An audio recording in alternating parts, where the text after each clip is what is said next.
The Deceased story is a wild, dark, and imaginative take on the DC multiverse and is one of the most interesting Elseworld stories I have ever read. Bruce Wayne's involvement is not as involved as you would think in the overall story of Deceased, but it is still a bloody good time while it lasts. So without further ado, grab a Diet Coke, sit back, relax, and enjoy the full gory story of Zombie Batman. Who is he? Zombie Batman is one of the countless humans infected by the mysterious corrupted anti-life equation that turned him into a ravenous blood-hungry monster.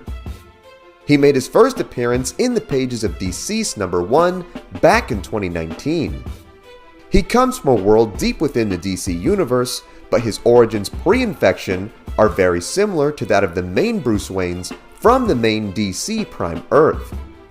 This all changed one fateful day when the Justice League villain Darkseid came to Earth in what seemed to be an everyday run-of-the-mill alien invasion.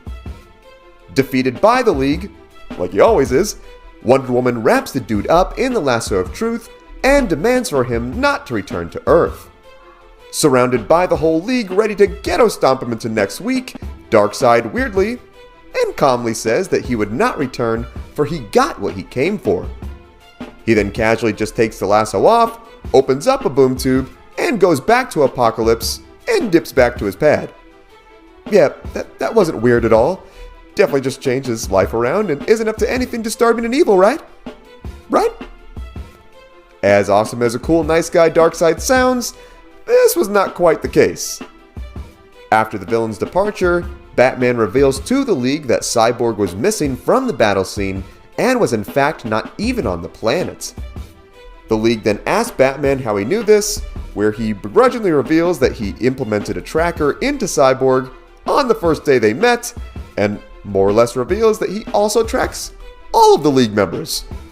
So, chances are, it's not the FBI guy watching in your computer, it's Batman. The Dark Knight knows all your search history, folks. It is then revealed that during the fight, Darkseid's goons had captured Cyborg and the whole invasion was just an elaborate ruse to bring him back to Apocalypse. It is here where Victor is laid down, basically crucifix style, where he is studied by Darkseid's chief scientist Assad.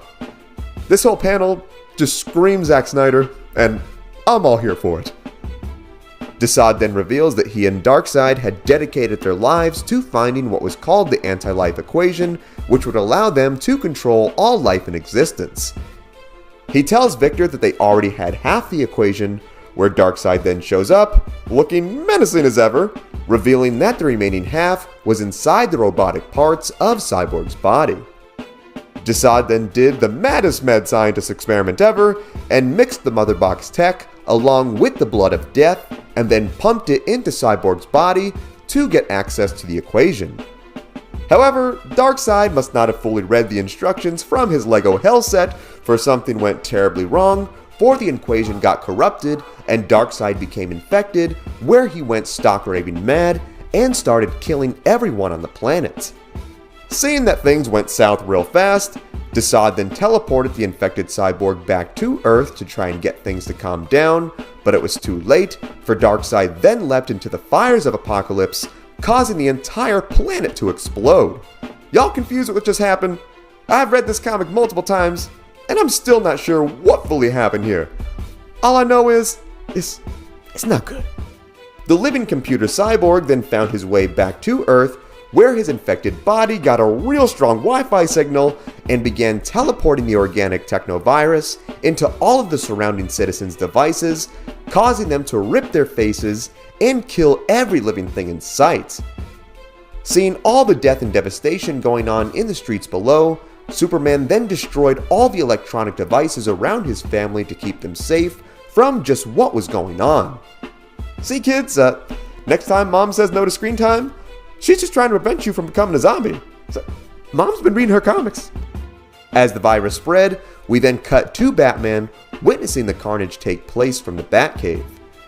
Due to his super VPN and antivirus tech, Bruce's computer was safe from the anti-life virus from spreading to him.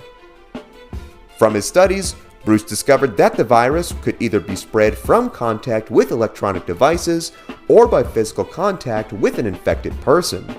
His computer reveals to him that 600 million people had already been infected, and just within a few days, every internet device would be affected, leaving the infection number in the billions.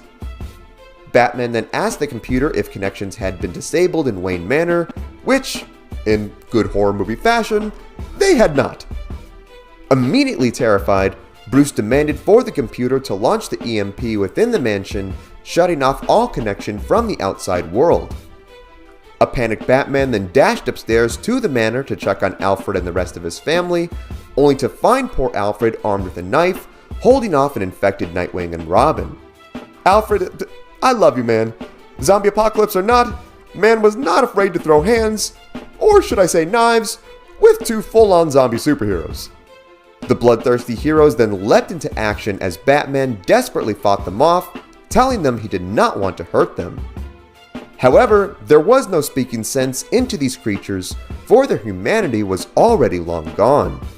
The duo bit and tore through Bruce's flesh as he pleaded with Alfred to run. Man, every time I see this panel, it just gives me the willies. Whew. As the infection spread, it left only a few heroes left, such as Superman, his son Jonathan, Batman's son Damian, Green Arrow, and Black Canary, who is now a Green Lantern after being forced to kill Hal Jordan. The group gathered atop the Daily Planet, where they discussed just what they were going to do. Just then, Damian gets a call from Bruce from one of his transceivers. We then see Batman, now armed in one of Mr. Freeze's suits, with Alfred standing close by with an armed shotgun. He reveals to the heroes that he did not have much time left. Bruce was using the suit's cold to slow down his metabolism to prevent the spread of the virus, but his fate was sealed and he would soon turn.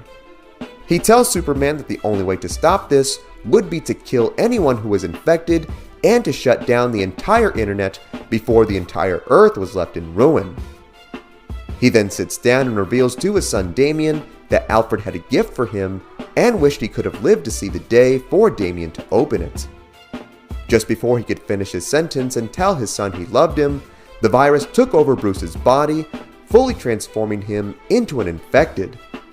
He then lunges at Alfred, who tearfully apologizes to the man he raised like a son. Alfred then opens fire, killing Bruce. He then lays the fallen Batman next to the dead bodies of Robin and Nightwing, apologizing that he was not able to save them. He then holds his head in shame and sadly walks to the Batplane with Damian's suitcase in hand. And that is the full gory story of Zombie Batman.